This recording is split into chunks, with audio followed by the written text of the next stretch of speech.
Welcome back to part two of the Kees Huizinga story. Kees, yesterday we talked a lot about your background moving from the Netherlands to Ukraine, and we were just kind of starting to get into it, talking about the last 8 months. I think we ended with you sharing the story of your wife on the day, really, that the war started, coming back and you guys making the joint decision to send your children back to the Netherlands ahead of time to finish out their school year. But February 24th, did you know that the war was coming? Were there rumors or any sense that that was coming, or did it feel like it happened out of nowhere?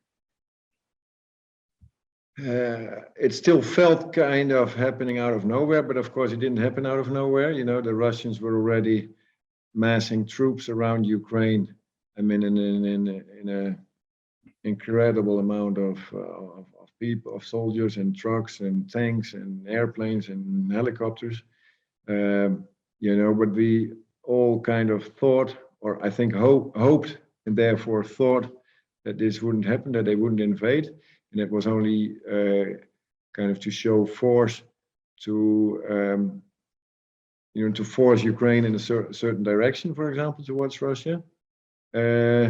So yeah, we didn't think it would happen, so it was still kind of a surprise. But of course, yeah, it shouldn't have been a surprise, and we shouldn't have been so probably naive about it. But if you've had 70 years of peace, which we have had in Europe, or more than 70 years, nearly 80 years already, and also people in Ukraine have had this peace. So nobody could imagine it, and Ukraine was slowly going uphill. I mean, maybe 2 steps forward and 1 or 1.5 steps back, but it was going better and better. So it was and it still is unimaginable that this happened. So yeah, but yeah, it happened. We've been in here now for 6-7 months. We're used to it. But asking each other, did they bomb your city already?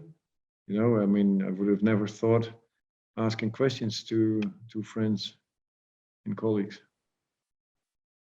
Yeah, I'm sure I can't even fathom, the last 7 months for what you and other Ukrainian citizens have been going through. Of course, we've been watching it really closely on the news, and I think social media, Twitter especially, has changed this war compared to wars we've seen in the past, and just the ground level exposure that the rest of us have seen has been heartbreaking. And one image or one story that really vividly sticks out to me was from spring planting time. I don't remember what news outlet picked it up, but it was Ukrainian farmers heading out to plant wearing Kevlar bulletproof vests, knowing that they were going to do whatever it took to make sure that they planted their crop. And Kees, as you were sharing in part one of the series, it doesn't sound like it was really ever a decision for your partner and you, because you had to keep moving forward. The farm is your livelihood. Was there ever a discussion with your partner or with your wife about staying, or did you just know you had to stick it out? No, there was no discussion. We knew we had to stick it, and we had to stick it out. And it's ours. It's our whole life is in here. Our income is in here, and we have like 350 employees, so they are dependent on the farm. So you can't just leave that all alone. And we kind of discussed it, not discussed it, but talked about it with my wife before. When Russia was massing those troops on Ukrainian borders, that I would stay and they would probably leave if it came too close. But we thought, well, something might happen in the east where the Russians have already fighting Ukraine since 2014. And we thought something might happen there. Okay, then we are in the middle of Ukraine, so we are pretty safe, But so and then they said, well, when they start bombing Kiev or something, yeah, okay, then we will. My wife and the kids would leave, and then all of a sudden they started bombing Kiev, and an ammunition storage not far from here they bombed. So yeah, of course, then it came really close, and they decided to leave, but. We already knew that I would stay here and my partner would stay here. But if the Russians really would have made it to our farm, and I mean we were very active in supporting Ukraine in the army and also humanitarian support for the people.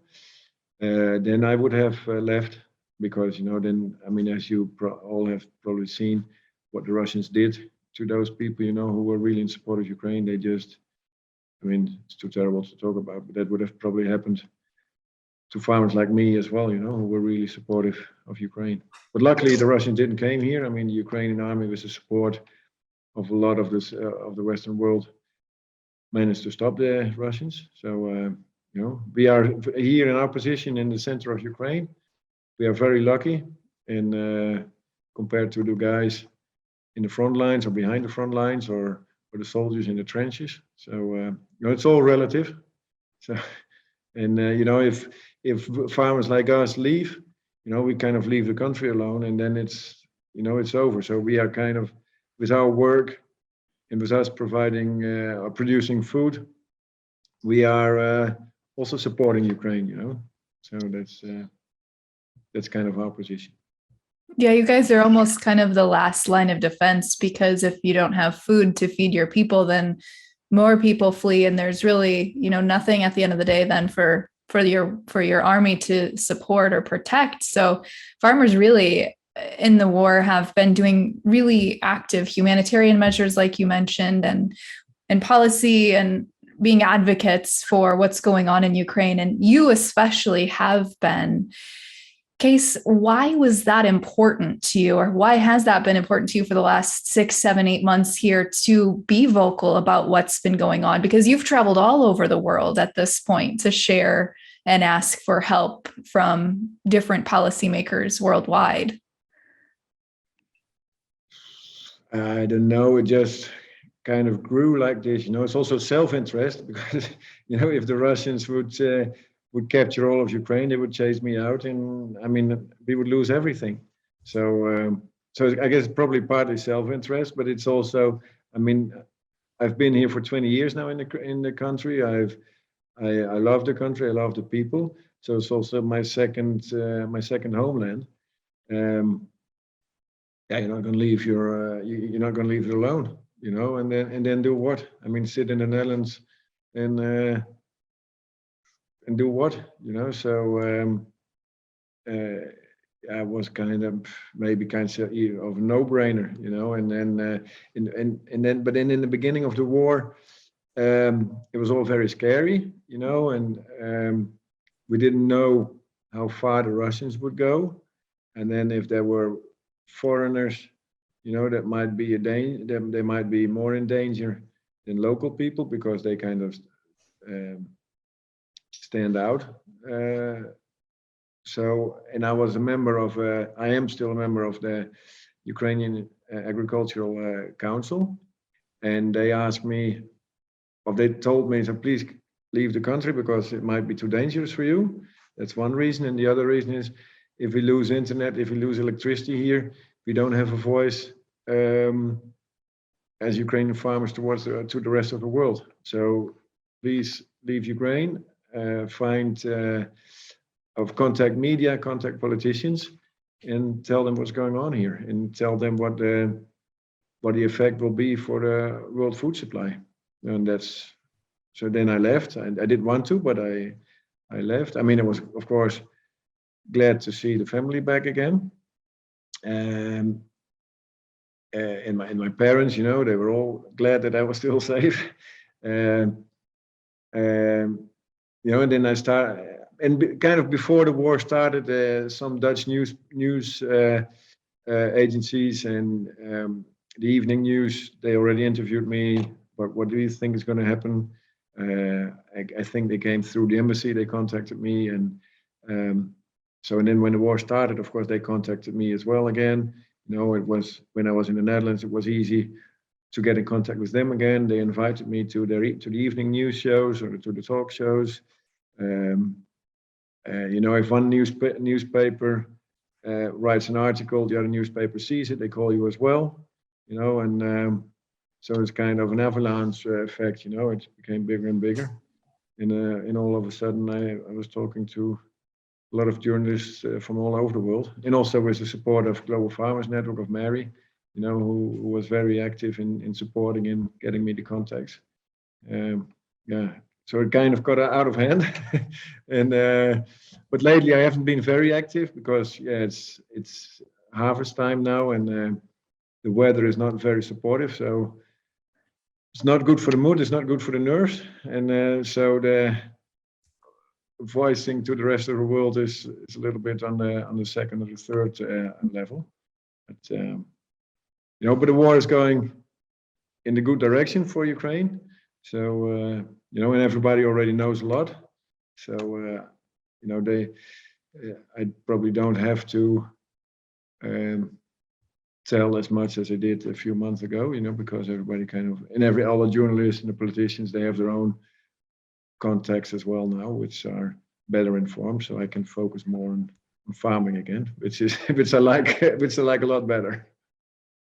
So yes, like you said, the whole world is watching to see what's going on. And some of the most recent developments have really been exports out of the Black Sea, which we thought were going to potentially be a struggle for you guys at harvest this season. But there is an agreement that's been reached, but still we're hearing remarks of continued bombings at some of these ports and grain issues continuing to happen at export ports. What's your general sense as far as being able to get your crop exported this year? Do you have a strong feeling that it will happen or not happen? No, we are exporting a bit. When the war started, everything was closed, of course, straight away. And then the only way to export was by train to Poland and by truck to Poland and Romania. But in that way, you can only do maybe 1.5, 2 million tons per month, where Ukraine normally through the ports can export over 8 million tons per month. So that was not gonna help. But I mean, we had the connections. I had this farmer's friend in Romania, which is relatively close to here. So we immediately started looking for trucks to bring our grain to the corn we have left to Romania, because most of our products from our farm we sold already before the war started. It was just pure luck. I mean, people who kept storage, they have bigger problems. And then a few months ago, this grain deal was made through the ports around Odessa, and that's 3 ports with a few terminals each. And I think in theory they can handle up to 6 million tons per month, but in practice it's way less. I think it's, I don't know, also 1 million or 2 per month, which they do. So in total that makes up to 4 million tons, 4 or 5 million tons per month, which we are now, and we need 8 million tons per month to export. So it's, of course, it's a huge relief, but still it's not enough. And you also see this in the price. I mean, our colleague farmers in Germany, for example, they get $350 for a ton of wheat in ex-farmyard, and we get $180 for a ton of wheat. So that's like $150 per ton less. And normally Germany would be like $20, $30, $40 more expensive than we here, but not $150. So but at least we can export something. At least we can sell something. At least we get paid. We can keep on farming. And I mean, we can't buy all the fertilizer, for example, but we can still pay salary. We can still buy fuel, spare parts. So I think we'll survive, but it's not the ideal situation, of course.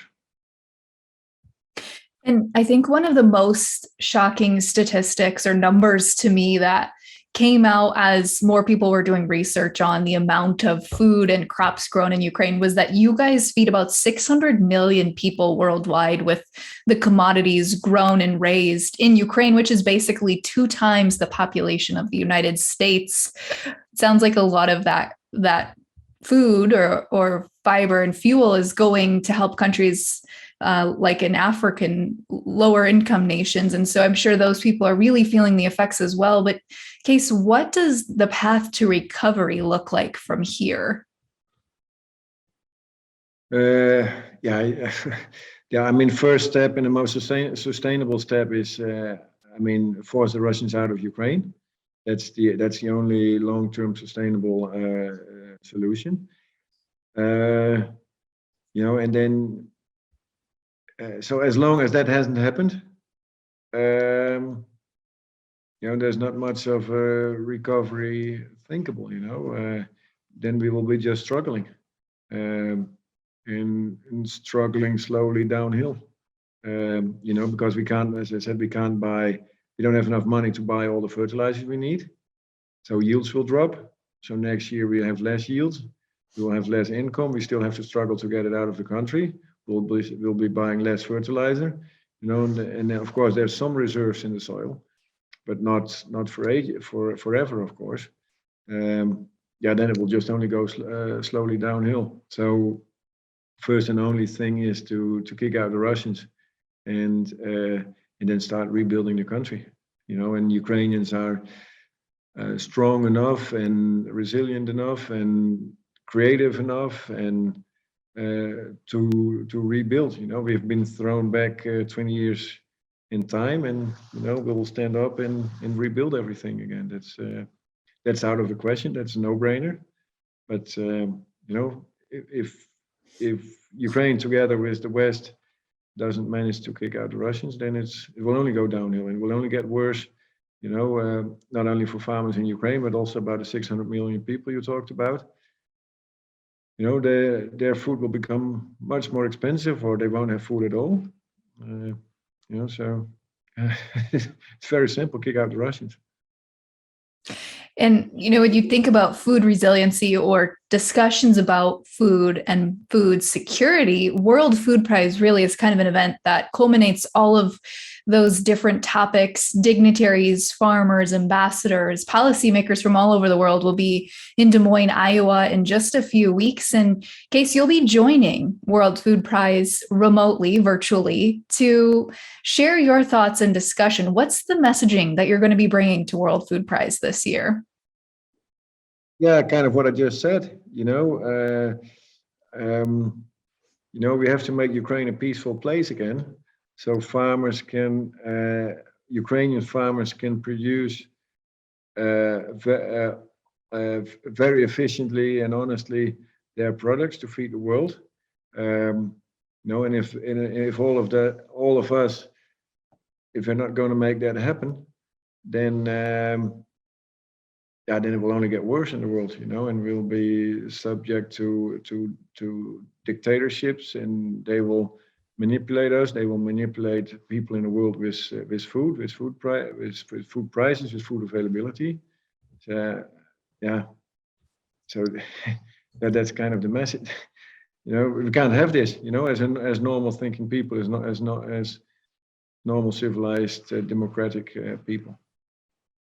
Yeah, well, we're certainly excited to see your efforts and other Global Farmer Network members that will be present at World Food Prize. We've got quite a few attending the event, either virtually or in person. So we're looking forward to see what comes out of this year's World Food Prize, because if ever there was an event that's coming at a great time to bring all these people together to discuss that path forward, this year feels like that perfect time. So very glad that your voice will be there, Kees, at the World Food Prize of 2022. But we also wanted to touch on the fact that this week we just announced you are one of the Global Farmer Network Kleckner Award winners, which is a really prestigious award that not a lot of farmers get awarded, but as someone who advocates internationally and within their communities and circles for agriculture. Kees, what does it mean to be a winner this year, and how will you use this platform to continue to advocate for agriculture? What does it mean? I'm, of course, very humbled and very honored, but I haven't been very active on social media. Only since the war started, it forced me to be active and to talk to media and politicians and to do a lot of posts on Facebook and Twitter. And I was really supported by family and friends, because I've actually no idea how to do this efficiently and how to and effectively and technically. So yeah, but it obviously made an impact, and that's good. And receiving this award forces me to continue doing so.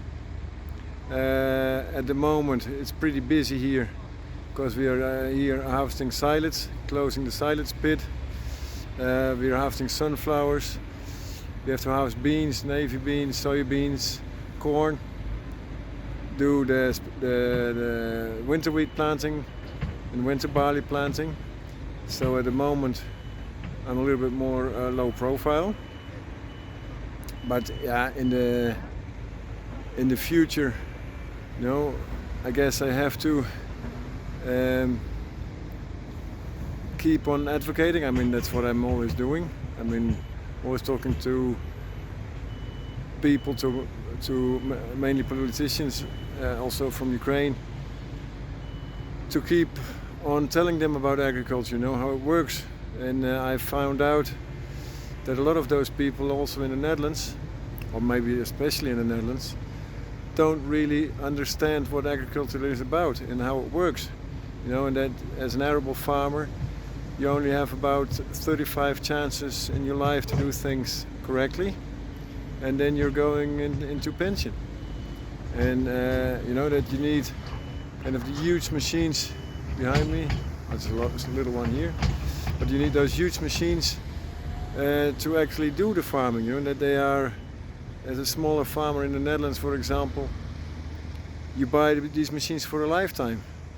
And all these nuances which we as farmers understand, the general public and politicians and a lot of journalists don't understand them. And I think it's very important to keep on telling this story to these people. And I can use the Kleckner Award to do so. Although social media will stay difficult for me, so I'll need some help from friends and family and Global Farmer Network. Certainly appreciate your time sharing your story. I know it's probably, hopefully, getting easier as you continue to share it, but we appreciate at Global Farmer Network the advocacy that you've taken on continuing to be a vocal leader. And, with harvest time upon us, I feel like we kind of have to end there. Kees, how is harvest going, and where are you guys at in that process? Yeah, bad, because we also, besides the war, we also have still our normal agricultural problems. And the problem of this year is our challenges, so to say. And the challenge of this year, it's been very wet. First, in the spring, when the crops were supposed to grow, it has been very dry. And then the beginning of August, it rained for 2 weeks, so we couldn't do anything. Then we had a dry spell, and now since the 10th of September, or the 10th, 15th, I don't remember. Yeah, 12th of September, it has been raining till now. So, we are way delayed with everything. So October will be will also be very, very busy for us. So, but that's luckily the normal agricultural challenges we face. But it's again a year which we haven't experienced, which I haven't experienced in my 20 years in Ukraine. Yeah, you're certainly living through historic times right now, but we certainly wish you and all of the other farmers worldwide a safe and happy harvest this season. Kees, thank you again for joining us on this 2-part series. You're welcome.